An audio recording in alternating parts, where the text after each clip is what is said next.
ওং পরমাত্মা নমঃ। শুনছেন শ্রীমদ্ ভাগবত পাঠ, পঞ্চম স্কন্ধ, চতুর্থ অধ্যায়, ভরতের হরিণ জন্মলাভ। শুক সম্বধিয়া কন পাণ্ডু বংশধরে, ভরতের মৃগজন্ম শুনতঃপরে। পূর্ব রূপে সিদ্ধিলাভ করিয়া রাজন, হরিপ্রেমে রত হয়ে করেন ভ্রমণ। একদা প্রভাতকালে যতীন্দ্র রাজন, গণ্ডকীর তীরে যান হইতে শোধন। স্নান পূজা সমাধিয়া বসিতির পর, বিশ্বনাথ বিশ্বলীলা করেন গোচর। প্রকৃতি শোভায় প্রতি রাখিয়া নয়ন, করেন প্রণব জপ ধরি কিছুক্ষণ। মহাসিংহনাদ এক বনের ভিতর, উঠিল সহসা যেন ভেদিয়া অম্বর। সিংহনাদে কাঁপে সেই বন উপবন, সচকিত হন তাহে মুনীন্দ্র নজন। তৃষ্ণার্ত হরিণী এক এহেন সময়, জল আসে নদী তীরে উপস্থিত হয়। তৃষ্ণায় আকুল এক পূর্ণ গর্ভতায়, শুনিয়া সিংহের নাদ হলো গার দায়। ভয়ের সহিত কিছু করি জলপান, দীর্ঘ লম্ফ দিল মৃগী বাঁচাইতে প্রাণ। তীর হতে অতি উচ্চ ভূমি সমতল, গণ্ডক শৈলের শিলা পতিত কেবল। শিলা পরিলম্ফ দিল হরিণী যখন, বেগবরে গর্ভ তার হইল পতন। সিংহনাদ ভয় একে তাহে গর্ভনাশ, ভীষণ যন্ত্রণা তার দেহেতে প্রকাশ। শিশু তাহে চ্যুত হয়ে নদীর ভিতর, তলায় পড়িল আসি স্রোতের উপর। হেন দৃশ্য দেখি মৃগী হয়ে অচেতন, ত্যাজিল যন্ত্রণা বলে আপন জীবন। রাজর্ষি ভরত দেখি এহেন গঠন, দয়াতে হৃদয় তার হল উচাটন। জলপরি আসি রাজা দিয়া সন্তরণ, নবজাত অগ্নুগ শিশু করিল গ্রহণ। কোমল মৃগের শিশু লইয়া রাজন, মৃগীরে আসিয়া দেখে বিগত জীবন। আনিলেন সেই শিশু আশ্রমে আপন, যতনে করেন তারে রক্ষণাবেক্ষণ। এক তপস্বী রাজা বিশুদ্ধ অন্তর, মন তার রত হলো শাবক অতর। আমিত্ব বুদ্ধিতে তার হয় অভিমান, ভরত হারান ক্রমে অন্য যত জ্ঞান। তাহার পালনে সদা হয়ে অবহিত, তারে তুষ্টি সাধিবারে থাকেন চেষ্টিত। একে তো কোমল শিশু তাহে অনুগত, তাহারে লইয়া রাজা উন্মত্ত সতত। শয়নে ভোজনে আর ভ্রমণ সময়ে, রাখিতে শিশু নিজ করি লয়ে। হরিণ শিশুর প্রতি আসক্তি বন্ধন, ক্রমেতে বাড়িল তার ছায় সর্বমন। স্নানাদি নিয়ম নাই অহিংসাদি যম, ভগবত সেবা নাই বিচার বিভ্রম। সর্বগুণ একে একে হয়ে অপনীত, হরিণ রক্ষায় রাজা সদাই চিন্তিত। ভীষণ অরণ্যে ছিল হিংস্র পশু ভয়, শৈবে রাখিয়া তারে থাকেন নির্ভয়।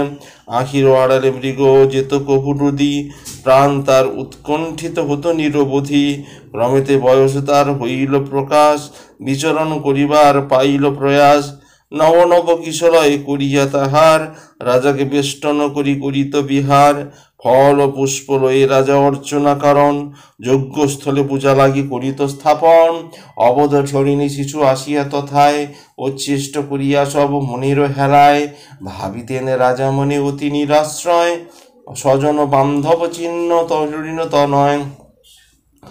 আমি যত সঙ্গী জ্ঞাতি পিতা মাতা ধন, আমার বিশ্বাস এই করিছে স্থাপন। শরণ আগত এই হরিণ শাবক, উপেক্ষিল মোরে এরে মোর হইবে পাতক। এতভাবে মৃগবতী রাজর্ষি ভারত, দেখান কত যে স্নেহ তিনি অবিরত। যজ্ঞ কাষ্ঠ কুশজল আনিবার কালে, সঙ্গেতে লয়েন রাজা মৃগীর ছাওয়ালে। অতিমধ্যে রাজা নেন স্কন্ধপুরী, কখনো ক্রোড়েতে বক্ষে কহু ক্রীড়া করি। পূজায় নিরত রাজা সময় সময়, উঠিয়া দেখিতে যান মৃগের তনয়। পুত্র সম রাজা তারে করিলে তাড়ন, দেখাতো কমল ভাব হরিণ নন্দন। কপটে কুপিত হলে রাজার রাজন, করিত পশ্চাতে তার শৃঙ্গে কণ্ডয়ন। সমাধির কালিয়া আসি চক্ষের উপর, তনয়ের ভাবে দৃষ্টি করিত সত্তর। এই মতে পুত্র সম ভাবিয়া রাজন, হরিণ যতনে রত হলো তার মন। ক্রমে প্রজা উপাসনা সমাধির বল, হরিণ মমতা বলে হইল বিফল। হরিণ অন্তর হলো সমাধি সময়, হরি চিন্তা নাশি নিপে মৃগ চিন্তা হয়। মৃগ বিনা সুখ তার না হয় আশ্রমে, এই মতে মায়া তার হরিণ ধর্মে। হরিণ পালনে তার রত হলো মন, দূর হলো যত সিদ্ধি শিহরি সাধন। একদিন মৃগের রাজা দেখিতে না পায়, পাগলের প্রায় তার হয় যে চিন্তায়। শরীরের শোকে রাজা করে হাহাকার, মৃগবিনা অন্ধকার হেরে চারিধার। মৃগের বিরহের বিরহে রাজা হইয়া কাতর, সর্বত্র প্রাগল সম ভ্রমে নিরন্তর। কারণে প্রান্তরে তার নগরে নগরে, সেই মৃগ শিশু লাগি অন্বেষণ করে। হরিণ হরিণ হরিণ, ভাবিয়া ক্রমেতে রাজা হয় ন প্রবীণ। হরিণের কথা রাজা চিনতে সর্বক্ষণ, কি কার্য করিত ডাকরি মৃগ কখনো কখন। সেই স্মৃতি রাজুর শিরে করিল আকুল, হরিণ চিন্তায় তার চিত্ত ব্যাকুল। পথেতে দেখিয়া মৃগ চরণ অঙ্কন, শোকেতে আকুল রাজা হইত তখন। চন্দ্র মধ্যে মৃগ রূপ দেখি চন্দ্রোদয়ে, রাজা ভাবে কেবা রক্ষে মৃগের তনয়ে। পূর্বজন্ম কর্ম ফলে ভরত সুমতি, রাজ্যপুত্র ত্যাজি পান কি ইবাগতি। সকল অশক্তিহীন হেন বিধিমতে, জন্মালো আসক্তি পুনঃ মৃগের শিশুতে। মৃত্যুকাল ক্রমে তার হইল উদয়, নিঃশ্বাস সকল তার ক্রমে বদ্ধ হয়। হেন কাল হেরে রাজা মৃগের নন্দন, পুত্র সম তার পাশে করিছে রোদন। তাহারে কান্দিতে হেরি এই চিন্তা করি, ত্যাজিলেন ঋষিবর সেই নিজ দেহ তরি। মৃত্যুকালে এই রূপ মৃগ চিন্তা করে, মৃগরূপে জন্মিলেন হরিণ উদরে। পূর্বজন্ম সিদ্ধি বলে স্মৃতি তার রহে, হরিণ জন্মের কষ্ট তাহেতে প্রচার। হরিণ হইয়া রাজা ভাবি ফলাফল, মৃতিপরে অনুতাপ করেন কেবল। যে ধন লাগিয়া তুচ্ছ করি রাজ্য ধন, বৈরাগী হইয়া আমি পশিনু কারণ। হরিণ মমতা লাগি ভুলি সেই ধন, ভুলিলাম অন্তিমেতে শিহরি চরণ। কোথা মম যোগ আর সমাধি আনন্দ, হইলাম মৃগরূপ মম ভাগ্য মন্দ। সামান্য তাপ আছে পূর্ণ মম ক্ষয়, ভীষণ মায়ার পাশে চিত্তবদ্ধ হয়। মায়ের নিন্দিয়া রাজা অনুতাপ করি, সদা ভাবিলেন মনে হরিপদ তরি। ভাও হরিশ্বরী ক্রমে তার চিত্ত শুদ্ধি হয়, শুদ্ধ হলো চিত্ত তার চিন্তিয়া নিশ্চয়। অনুতাপ মনে তার করিয়া গোপন, ত্যাজিল মায়েরে তার আপন ভবন। কালঞ্জর হতে আছে মুনিপ্রিয় স্থান, পুলহ আশ্রমে পুনঃ শালগ্রাম ধাম। প্রাক্তনের ফল জন্য অপেক্ষা করিয়া, একাকী কাটায় কাল দুঃখযুক্ত হিয়া। ত্যাজেতে হরিণে দেহ করিয়া মনন, মৃগদেহ ব্রহ্মচর্য করেন তখন। মহাব্রতে কর্মফল হলো তার ক্ষয়, গণ্ডকীর স্রোতে দেহ ত্যাজে সে সময়। মৃগদেহ ত্যাজি রাজা মহাপূর্ণ ফলে, জন্মিলেন রাজা গৃহ মহাজ্ঞান ফলে। শুনো রাজা পরীক্ষিত ইতিহাসে তার, কর্ম ফলাফল এতে হইবে বিচার। সুবোধ রচিল গীত হরি কথা সার, শুনিলে জীবের ঘুচে অজ্ঞান আধার। ইতি ভরতের হরিণ জন্মলাভ। ভরতের ব্রাহ্মণ রূপে জন্মগ্রহণ, শৌকন সম্বোধিয়া পরীক্ষিত পতি। ভরতের মুক্তি শুন পাণ্ডব সন্ততি, কর্মফলে জ্ঞান লাভ করিয়া রাজন। মৃগরূপে ত্যাজি হন ব্রাহ্মণ নন্দন, রাজ্য মধ্যে ছিল এক পবিত্র ব্রাহ্মণ। গুণের তুলনা নাই শ্রদ্ধার ভাজন, আঙ্গিরস গোত্র তার বহু গুণধারী। দম তপশ্চর্যা অতি সদাচারী, বেদ পাঠ সহিষ্ণুতা দান ধর্ম আর। সন্তোষ বিনয় বিদ্যা সব ছিল তার, অনুসূয়া আত্মজ্ঞান সবে অলঙ্কৃত। চরিত্রে আচারে করে সকলে মোহিত, সর্বগুণান্বিত সেই পবিত্র ব্রাহ্মণ। সংসার ও আশ্রমে কিন্তু হরিপরায়ণ, দুইটি রমণী সেই করিল গ্রহণ। একেতে 9টি পুত্র হয় উৎপাদন, পুত্রগণ ব্রাহ্মণের যত নিরেতরে। পাইল উত্তম শিক্ষা আনন্দের ভরে, অপর ভারে যাতে জন্ম পুত্র কন্যা হয়। সর্বসুলক্ষণে পুত্র হইল তনয়, এই পুত্র রূপে এই ভরত রাজন। জন্মিলেন মৃগদেহ করি বিসর্জন, দেখিতে বটেন শিশু পূর্ণ জ্ঞানময়। জন্মাতে তাহার স্মৃতি লক্ষণাদিরয়, জন্মলাভ করি রাজা করেন শরণ। মায়া পাশে পূর্ণ দেহ পূর্বদেহ যতেক যাতন, সংসারী বাড়ি মায়া বল। পুনরায় ভোগ তার হয় কর্মফল, এত ভাবি জ্ঞান বলে জড়রূপ ধরি। মুখ শান্ত ভাবে রহে ভাবিয়া শ্রীহরি, শিশুকালে বাক্যহীন হিরিয়া সকলে। জড় শিশু এই কথা সর্বদাই বলে, বাক্যহীন পুত্র হেরি জননী তাহার। দারুণ মরমে ব্যথা পান অনিবার, জড়মুখ বলে পুত্র কিবা আসে যায়, জনক জননী স্নেহ হ্রাস নাহি পায়। অতিশয় যত্নে তারে করিয়া পালন, অবিত দিলা পিতা দেখি শুভক্ষণ। জনকের ইচ্ছা তারে করিয়া শিক্ষিত, মহাজ্ঞানী পুত্র তার ইহা অবিদিত। শিখালেন চত্র করি শৌচ আচমন, স্বেচ্ছায় ভরত করে অন্য আচরণ। প্রণব ব্যাহৃতি সহ গায়ত্রী শিখায়, 4 মাসে নাহি শিখে কি আছে উপায়। পুত্রেতে আসক্ত পিতা বুঝিতে না চায়, তথাপি শিখাতে ইচ্ছা বেদের অধ্যায়। শৌচব্রত গুরু সেবা হোম অধ্যয়ন, মনোরথ নাহি পুরে ভরতেরও স্থান। কি শিক্ষা দিবেন পিতা ভরতের পাশ, তার যার প্রাণ মন সদা হরিতে বিশ্বাস। অপূর্ব রাখিয়া ইচ্ছা সেই যে ব্রাহ্মণ, ত্যাজিল শরীর তার। অপূর্ণ রাখিয়া ইচ্ছা সেই যে ব্রাহ্মণ, ত্যাজিল শরীর তার মুক্তির কারণ। তনয়া তনয়ে মাতা শপথ নির হাতে, শপিতনু ত্যাগ করে স্বামীর চিতাদে। অবর ভ্রাতারা ধন করিল বন্টন, মুখে অবহেলা করি না করে অর্পণ। না জানে সে সদরগণ মুখ কোনজন, জড় ভরতের নাম খ্যাত তিনি হন। ব্রহ্মানন্দে মাতি রহে মুখেরও সমান, কলেবর বৃদ্ধি কমে হলে সমাধান। নিষ্ক্রিয় ও মুখ হেরি যতেক সদর, ঘৃণা অবহেলা তারে করে নিরন্তর। জড় বলি সম্ভাষিত জ্ঞানহীন জন, তা সবার সহকারে তথা আচরণ। অপরের ইচ্ছা মতো কার্য সম্পাদনে, নাহিক আপত্তি কবু ভরত সুজনে। বল করি কেহ তারে কার্যে খাটাইয়া, যে অন্ন আহারে দিত হৃষ্টযুক্ত হিয়া। তাহাতেই পরিতৃপ্ত হতো তার মন, কবু না খাই ইন্দ্রিয় তৃপ্তির কারণ। কারণ রহিত শুদ্ধ আনন্দে মগন, সুখ দুঃখহীন তিনি রণ সর্বক্ষণ। বলিষ্ঠ হিরিয়া তারে সকল ধরিয়া, ঋষিকর্ম শ্রম লাগি দিল লাগাইয়া। সর্বদুঃখে সুখী তিনি যেমন যখন, যথাসাধ্য শ্রম কর্ম করেন সাধন। বহু খাটাইয়া তারে যতেক সুদর, উচ্ছিষ্ট আহার দিত ভরিত উদর। ইহার নিষ্ঠুর কার্য নিজ জ্ঞান বলে, উপেক্ষিয়া কর্মে তিনি রণ কৌতূহলে। এই রূপে সবে তারে না বুঝি কারণ, কর্মজন্য দিত তারে বিবিধ পীড়ন। একথা বৃষের সম ক্ষেত্র করছি বারে, পল্লীবাসী একজন লইল তাহারে। যারা দিবারে সে তারে দিল খাটিবারে, ভরত সে কর্ম তারে করে তৃপ্তি সহকারে। একথা সে চৌর রাজপুত্রেরও কারণ, ভদ্রকালী বুঝিবারে করিল মনন। সর্বসুলক্ষণ সুক্ত ধরি এক নর, রাখিল তাহারে বাঁধি কালীর গোচর।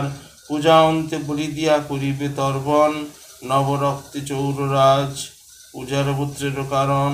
নিশাকালে সেই নর করে পলায়ন, চৌর অনুচর করে তার অন্বেষণ। আঁধরে মিলায় সেই খুঁজি নাহি পায়, অনুচর ভাবে কিভাবে উপায়। হেনকালে সেথা জড় ভরত সুমতি, ক্ষেত্র রক্ষা করিবারে আসে ক্ষেত্রপতি। সোরাহ অনিষ্ট করে ক্ষেতের ফসল, বিধিবশে নাই তা সে রক্ষিতে সকল। হেনকালে ক্ষেত্র মাঝে হেরিয়া ভরতে, নিবের বাধ মহামূর্খ ভাবি নিজ মতে। ধরিয়া সবল তারে করিল বন্ধন, পুত্র কামনায় দেবীর উদ্দেশ্যে লয়ে করিল গমন। পুত্র কামনায় চোর দেবী পূজা করি, নরবলি লাগিয়ানে ভরতের ধরি। সঁপিয়া স্নাপিয়া ভরতে তারে বিধি অনুসারে, মাল্য চন্দনাদি দিয়া সাজাইল তারে। খড়গ লয়ে যবে যায় করিতে ছেদন, সুতুলিয়া সুতগ্ন খড়গ করিয়ে দেখিতে ভীষণ। মহাদেবী সেই কালে হইলা চঞ্চল, ব্রহ্মতেজ জলে তার শরীর সকল। ঝুড়িবারে নাহি তেজ প্রতিমা হইতে, বাহিরিয়া আসে দেবী ভীষণা রূপেতে। হাতে লইয়া খড়গজননী তখন, নিজ হস্তে চোর মুন্ড করেন ছেদন। পিশাচি গণে করিয়া আহ্বান, আজ্ঞা দিল চোরগণে লইবারে প্রাণ। ভীষণ হুঙ্কারে তবে পিশাচের দল, বধিলে একে একে তস্কর সকল। মস্তক ছেদন করি যত চৌরগণে, অত্যুষ্ণ রুধিরা সব খায় যত জনে। অত্যাধিক পান হেতু মদেতে বিহ্বলা, নাচিতে গাইতে থাকে যত ছিল বালা। চৌরগণ ছিন্নমুণ্ড লইয়া হাতেতে, অনুচরী সহ দেবী লাগিল খেলিতে। নীতিবাক্য তবে কহি শুনো হে রাজন, মহাজন প্রতি যদি দোহ আচরণ, অপরাধ ফল তার পড়ে নিজ বশিরে, সব অংশে বিনষ্ট হয় আপনি অচিরে। দেহেন্দ্রিয়ে আত্মবুদ্ধি করিয়া ছেদন, সর্বভূতে অনুকূল্য করেন যে জন। তার প্রতি বৈরভাব কভু না উচিত, সুদর্শন ধারী তারে রক্ষে যে সতত। মৃত্যু ভয়ে তারা কভু ভীত নাহি হয়, দৃষ্টান্ত ভরত তার দেহ মহাশয়। সুবোধ রচিল গীত ভরত কাহিনী, যা শুনিলে পরিত্রাণ পায় সব প্রাণী। ইতি ভরতের ব্রাহ্মণ রূপে জন্মগ্রহণ। জড় ভরত ও রুহুগণ রাজার সংবাদ। সুখদেব বলিলেন, শুনো হে রাজন, ভরতের অন্য কীর্তি বর্ণিব এখন। সিন্ধুর বীরের প্রতি রাজা রুহুগণ, একদা শিবিকা লয়ে করিছে গমন। গমনের কালে এক বাহক তাহার, বষ্ট করে এক পদ পাইয়া প্রহার। বাহক বিনষ্ট হেরি আর কয়জন, বাহকের লাগিল গণে অন্বেষণ। রাজার শিবিকা একে রাজা তাহে দ্রয়, বহিতে হইবে তরা যাহারে নিশ্চয়। নানা দিক অন্বেষিয়া বাহকের দল, প্রথমাজে ভরতের দেখিল সকল। দেখিতে বলিষ্ঠ বটে মুখ জ্ঞানহীন, বহিবে রাজারে সহজে বহিবে রাজা বলে নহে ক্ষীণ। এত ভাবি ধরে ধরি চুরি শিবিকায়, মতি কষ্টে ভরতের শিবিকা বহায়। জীবহিংসা ভয়ে ভীত ভরত কেবল, ধীরে ধীরে পদক্ষেপ করে অবিরল। জীবিকা মন ধরে চলে দেখি রুহুগণ, ভৃত্যগণ প্রতিক্রোধ করে বরিশন। তাহা শুনি ভৃত্য সব কয়ে সবিনয়ে, সঙ্গী এক মহামূর্খ চলে ধীর পায়ে। শুনিয়া তাহার কথা রবে রুহুগণ, সঙ্গদোষে অসাধুতা করেছে গ্রহণ। এতক ভাবিয়া তারে রাজা রুহুগণ, ক্রোধভরে কটুবাক্য করে উচ্চারণ। নানা রূপে শ্লেষ ভরে করিয়া শাসন, আজ্ঞা দিল তারে শীঘ্র করিতে বহন। অত দূরে গিয়া তবে রহিয়া তাজিয়া বহন, শ্রম লাগ শান্তি লাগি পথে রহে ততক্ষণ। হেন ভাব হেরি রাজা কহিল তাহায়, এত অল্পে ক্লান্ত হও হয়ে স্থূলকায়। সিন্ধু সৌবীরের প্রতি আমি রহুগণ, পোহা পুণ্য বলে মোরে করিছ বহন। ইচ্ছা যদি থাকে তোর রাখিতে জীবন, তরায় আবার কর স্কন্দিতে বহন। এত কহি তিরস্কার করিল তাহায়, বিন্দু মাত্র দুঃখ তার না জাগিল তাই। নির্বিকার সে ব্রাহ্মণ প্রফুল্ল অন্তরে, নিপতিরে কহিলেন মৃদু হাস্য ভরে। মাবি মানব রাজা তুমি রহুগণ, এতেক যন্ত্রণা দাও কিসের কারণ। কিবা রাজা কিবা প্রজা এই বিশ্বে হয়, কিবা বাক্য কিবা বাহ্য কিবা হোক কত হতো নিশ্চয়। দুর্দিনে দুদিনের তরে এই সব মায়ারও কারণ, হরির সমীপে প্রভু ভৃত্যকঞ্জন। জ্ঞানের নিকটে তুচ্ছ হয় এ সংসার, মুক্তজনে নাহি করে মন্দ ব্যবহার। অতএব বুঝি রাজা করহ করম, অবশ্য থাকিবে তব পরম ধরম। বলিয়াছ মোরে নাহি হয় পরিশ্রম, ইহাই যথার্থ কথা নাহি এতে ভ্রম। আমার আমিত্ববোধ নাহি মোর মনে, ব্রহ্মময় সর্বদিকে এই ত্রিভুবনে। অতএব পরিশ্রম আমার না হয়, দেহ মোর স্থূল বটে আত্মা স্থূল নয়। স্থূলতা কৃশতা ব্যাধি ক্ষুধা তৃষ্ণমান, কিছুই আমার নাই আত্ম অভিমান। প্রভৃত্য কি কাহার বলত রাজন, প্রভু যদি তুমি মোর কর আজ্ঞাপন। মত্ত জড়বত আমি করি অবস্থান, দুর্লভ পেয়েছি রাজা বিব্রহ্ম জ্ঞান। জড়মুখে রাজ হেন বাক্য শ্রবণ করিয়া, নরবতী হইলেন আশ্চর্য হইয়া। কতক্ষণ পরে হিরি ভরত শরীর, ছিড়িলেন সুলক্ষণ রহে যত ধীর। দীর্ঘবাহু স্থূল শির উজ্জ্বল বরণ, ললাপ শান্ত ললাট দৃষ্টি উজ্জ্বল তপন। হেন রূপ নিহারিয়া ভরত আকার, শিবিকা তেজিয়া রাজা হন আগুচারি রাজা তার চরণ ধরিয়া, কমিবার নিজ দোষ করে আরাধন।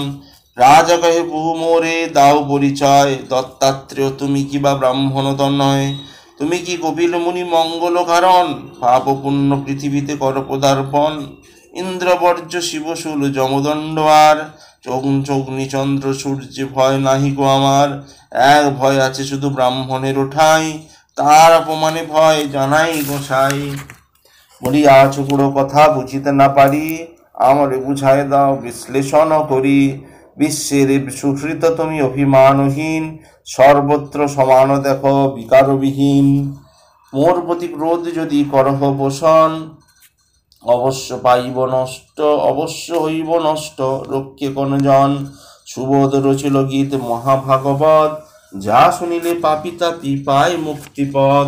ইতি ঝড় ভরত ও রঘুগণ রাজার সংবাদ। আজ এই পর্যন্তই। আগামী পর্বে শুনবেন রঘুগণের প্রতি জড় ভরতের তত্ত্ব উপদেশ। ভালো লাগলে অবশ্যই চ্যানেলটি সাবস্ক্রাইব করবেন ও পাশে থাকা বেল আইকন অবশ্যই ক্লিক করবেন। ওং পরমাত্মনে নমঃ।